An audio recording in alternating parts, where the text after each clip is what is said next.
Honi nonse, takulandirani pano pa Zokamba Malawi. Posachedwa apa tikupatsirani zomwe wayankhula Talia amene tiwayankhapo pa zimene anayankhula Nesi.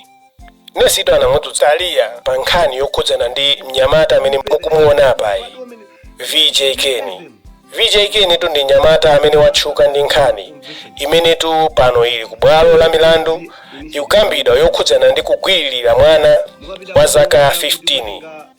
Monga momwe mukuoneramo, ameneyo ndi VJ Keni, mnyamata wotchuka kwambiri. Koma nkhani imene tabweretsa pano kwambiri ndi yokhudzana ndi Talia amene masiku ambuyo anatulutsa video yake imene amadandauliratu kuti atsikana achepere zikuonekatu kuti akumawayamba dala anyamata achikulire. Ndipo Nesi anadzudzula zimenezi kuti iyayi kutero kuti ndikulakwa, chifukwa imeneyo timaitcha victim blaming. Ndipo Talia naye wadandaula chifukwa iye Nesi sanadzigwire, ananyozatu kumfotokozera kuti Talia ni mbuli. Tatiye tionewa video amenewa. Tiyamba choyamba tione video ya Talia imene akudandaula, kenako tidzaone kuti kodi Nesi anayankhula zotani kuti Talia dandaule chotere. Musayena kupanga like, comment, komanso subscribe. Siyana kapezedwe kamakhala kusiyana, enafe sikufuna. Ndendabwera pano, uniformu iyi yaku skulu ilipo kale, makope awa aku skulu alipo, bagi iyi ilipo, koma chomene ndilibe ndi ndalama ya fizi. Chomwe ndilibe ndi ndalama ya fizi. Palibe munthu amene safuna kuphunzira. Ndilo ndi bodza. Ale safuna kuphunzira. Koma anthu fete makumana ndizo tchinga zambiri zimene zimatikanikisa kuti maphunziro athu apite patali. Ndene ndabwera paeya pano poti ndayankhula ndanyozeka ineyo. Umbuli koma chani kwayankhulidwa zambiri. Sali yesi pamuzi pano pamakhala ophunzira. Sali yesi amene maphunziro ake anafika nawo patali pamuzi pano patika tinga kumali pamuzi papa. Koma ndanyozeka. Sindinanyozepo munthu ine pamuzi pano. Video yanga sindinatukwane munthu kapena kupepusa munthu. Chifukwa zimene nazo ineyo endi kumene kuchokera sikumandilola kunyoza munthu. Nde inuyo monga anthu pamudzi panopa ndichite ndi chifundo. Ingo ndipezereni ya fees. Ingo ndipezereni ya fees musindilipirira nanenso ndifike kumene iwo anafikako. Kuti mwina nene zakheni mphamvu zonyoza ena kama isana fike ngati mene anafikira iwo. Koma chilichonse ndipo chilipo. Sikufuna kukhala usapita ku sukulu. Sikufuna usaphunzira. Koma ifeyo tadusa munyengo zoti zinatikanikisa kuti fike kumene koko. Apapa pankhapo ngokumana. Ndifo timango yang'ana osanyoza munthu. Eni pamuzi panopa sitosamete ngakumane ophunzira okhaokha. Ena pali mbuliso zambiri pamuzi panopa. Koma kuita afusa kuti kunakanika pro school for chani. Ena mumva. Inefoja zakuti nefoja zakuti. Ndifo yoti fete nakwanisa china chake. Tisapezelepo advantage kuti nyozere na ake. Kochokera anthu fe kumakhala ndanyozeka. Umbuli wanga wanditukwanisa. Umbuli wanga watukwanisa komwe ndikuchokera. Umbuli wanga watukwanisa kapezedwe kakwathu. Kamene kanakanika kuti ndiphunzire ndifike kumene anthu akanafikira. Ndekatundu yo yese ndinaye uyo. Yese alipo makope swawo. Koma fizi ndiyo mwe ndilibe. Tiziyankhula na bwino. Chibongo timapitisa chibongo kwa munthu amene watinyoza. Kunyoza munthu timanyoza munthu amene watinyoza kapena atinyoza apo. Ine sinatukwanepo munthu pamuzi pano. Sinanyozepo munthu pamuzi pano. Endi video yanga ngati zona lakwisa. Sinamutukwane munthu kapena kumupepusa munthu. Koma video meja ndipangisa kuti ndichulide mbuli twini. Mbuli hamayo. Koma sikufuna uku.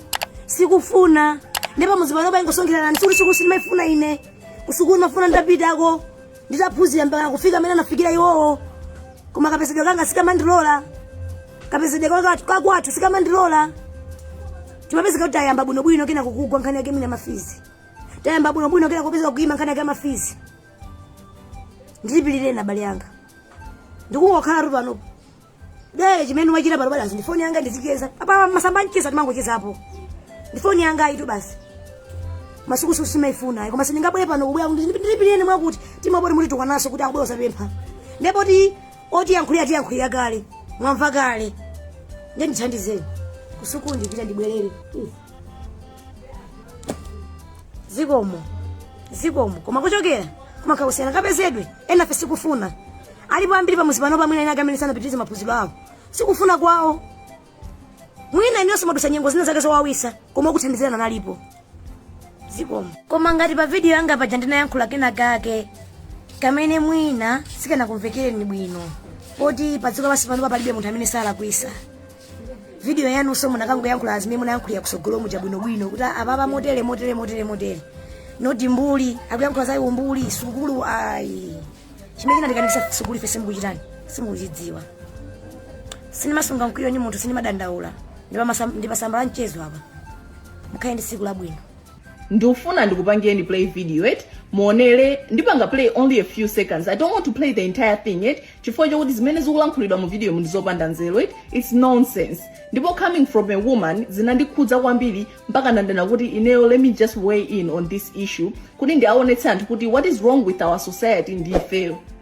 anthu ngati awa it olankhula zinthu zoti they are pushing a narrative imene ili yoononga ndipo ndi narrative yoyipa kwambiri and this is what we call victim blaming. Ndiye ndikupangani play videos mena akukamba nzimayo it coming from a woman. I'm so ashamed. I'm ashamed of you. I'm ashamed of what you're saying. Kaya zinali za macheza za nthabwala, but you have to choose, pick and choose what topic to make fun of because izizi wachitikira anthu on a daily basis and they are going through a lot. Now, to give you a little bit of context, kumene video ikuchokera right? So pa social media bano banabwera Nkhani right? There's a popular somebody amene anakhala pamodzi ndi mwana wa zaka 15 right? So ndayuza mwana wa zaka 15 because zaka 15 you are considered a minor. Malamulo akumene mukukhala malamulo aku Malawi mwana zaka 15 ndiwe mwana. You are a minor and the government has to protect you because you are a minor. Ndiwe mwana wang'ono. So muntu uja wamangidwa. And then people are bringing in different opinions, right? And then in a busy bus scrolling up and down madwa street as social media ndabanga jam in this video in a dibange play because I wanted to understand the whole story, right? Because I can reach out kwa mwana uja ndione kuti zikuchitika nchani kweni it. So ndaona video yazimayo and it's on a very big platform kumalayi kuchako. And for me it's just like, why are we promoting nonsense? Why are we promoting zinthu zokuti zikuononga maganizo anthu? Why are we promoting zinthu zokuti it's wrong? Ndipanga video kwa bale yanga mama chimwe na tuwa menya wakhala muntu wawe mwake ngati amene izi ndikuona ngati bwanji malamulo atasinthidwa mulandu zikhala kwa asikana amene akumalo akulu chifukwa kumene tilungamo guys mphamvu yakukana imakhala msanja ife asikana manifesesa titakukana ndinufulu ona kuti ayi sindikufuna ndi wankulu pa ine. Respectfully, ama inuyo shut up. Kani chete, ngati Nkhani simukuzidziwa, ngati how to present yourself in public, you don't know anything about it, it's better to just safeguard your mouth. Keep quiet. Zoma mukamba apapazi sizikugwizana. Mwana wa zaka 15 has been taken advantage of. Iwe nkubwera ngati nzimayi nsikana oti, oh my god, it's making me mad. Zandi kuita kwambiri that people still have that mentality. You're victim blaming. You're blaming the kid. You're blaming the mwana wang'ono wa zaka 15 in a society ngati ya ku Malawi jayo utsika muzota mudzikana. That's victim blaming. Why would the muntu wankuluyo take advantage of a kid? That's where the problem lies. Please don't flip the narrative. Do not flip the narrative. And I looked through the post, right? And then in my comments, what people are thinking. And to me, to my surprise, is a lot of women, they have the same mentality. Oh, that's why please shut up. Shut up. Society. Please don't poison our people. Don't poison my mindset. Mwana wa zaka 15 sangakhale ndi kupanga chiganizo ngati chimene jojo, and people are being coerced into zinthu zambiri and they are being forced into zinthu zambiri. You don't know. So I'm saying zimene mukambazi ndizopanda nzeru. You can't blame the kid. Our society is so bad.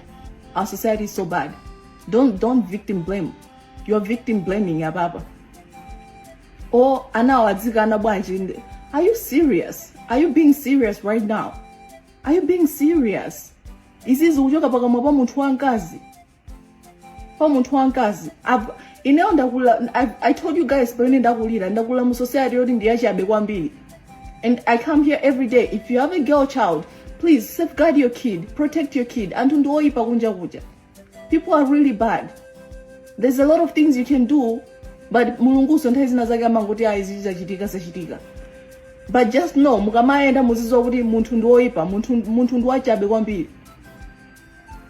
And anthu awawa nkumakhaza kuti you're blaming a 15-year-old kid pa zimene zamuchitikira. Iwe uli ndi umunthu, uli ndi umoyo mmoyo mwakomu. Umaganiza mwana wa Zaka 15 nzona zimene zizi. And I was so shocked. And coming from a woman, it made me even more mad and angry. I was so shocked. Kuti munthu angamaganize chonchi. People are being taken advantage of every day. Ndi anthu omwe oti adziyasamala. Inu simumadziwa zimenezo? You don't know about that? I grew up in a society where it's so sad. It's really sad. Pamene zinthu zinafika, it's so bad. And when, because of poverty, they are pushing their kids into things that don't make any sense. And when, because of my responsibility yao, amai pakomo alibize, abambo pakomo alibize, and they live in a compound, yoti pale anthu ambirimbiri. And those people are taking advantage of their daughters each and every day. You don't know that? Maganizo osaphunzira. If you know kuti your opinion is gonna bring chaos pamudzi, it's better to keep it to yourself, eh? And I'm not attacking you. I don't know who you are. I don't really know who you are, and I don't care to know. At this point, I don't care to know. I just want to pass this message across. Kunena kuti zimene anakamba mai, right? And people, you see like blogs zodi zikulu, they have a lot of following it, carrying this news and anthu kumaseka pene pajapa as if it's not an issue that is of urgency and mwana wapotekeka. When did our society get to this point where anthu zinthu zine chilichonse ndikakaka? Chilichonse. You don't know where to draw the line? There's a line. You have to draw a line pa zinthu zina. This is a case immensely serious kwambiri. I don't know ngati mapanga zanthabwala, but you have to know kuti there is a place where you draw the line. And I'm talking to you as an adult. Ndife anthu akuluakulu. I'm talking to you as an adult. And please, ngati mupange respond to me as an adult. I did not insult you. I just said kuti zimene munakamba. It's misleading to society. I can prove you 100% you are wrong in your narrative. And it's one kuti you are one of those azimaya oti mukamona mwana oti wavala mena wene akuvalira ngati mwana mwamba akupanga ni mwakuti akupanga ni chipongwe. You don't look at flip the equation and saying kuti why are our men taking advantage of an anangon? These psychopaths, why are they taking advantage kwa anangon? Simungakhale basi nkuganisa inuyo okhala sonzimai. Is this the kind of thing that you want to be pushing to our society? Mufuna ana adziopa kubwera panja nkuzala nkhula to tell people what happened. They should be scared to be blamed by the society. That's what, instead of encouraging the kid to come out with full chest kunena kuti izi ndi zimene zinachitika. Iwe ndamene kunena zoti let's start looking at the women and the kids kunena kuti can't you say no? They don't understand the word no. They don't know kuti munthu umakana, and they force amadzikakamiza kwa iweyo. Simazidziwa zimenezo. Ati why can't the kid anadzikana ana amakana koma anthu ena ndi anthu opanda umunthu. I'll just leave it at that. And I don't want people to change my narrative. I said what I said. As a society, tifunika tikhale chelu ana timati owasamalira ana ndifeyo. I want to be in a society where kids feel comfortable to be kids. Ana samaone zinthu zokuti at their nsinku, at their age, it's not appropriate.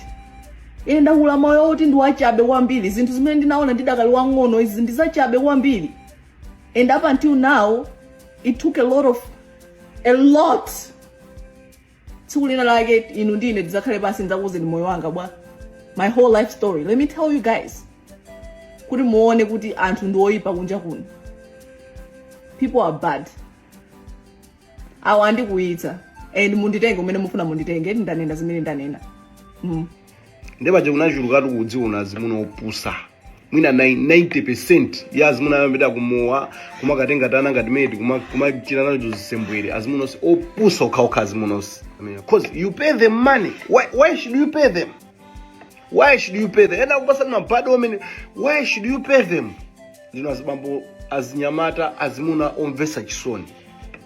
So let this be initiative imene ndizipanga pano pamuna. Mukapita kumuwa kaya kuti mwatenga chifana mewa ndi mahule. Ana usawa pita mmamuwa ndi manena kaye ndi mahule. Mukatenga mahule amenewa. Don't pay them. Ndapereka one condition. Ngati umuko akhwimira, pay them. Simwapweteka kale, pay them. Kuma ngati si okhwima, kapena you don't want to use them for rituals and all that, don't pay them. Don't pay them. Ndipo starve them. Mukatenga ngati simungazigwira atengeni kazitetezeni. Kuma ngati don't pay them. Adona anu akagonedwa usiku. Sana alipireso kumapeto. Brave men. I like these guys who have done this.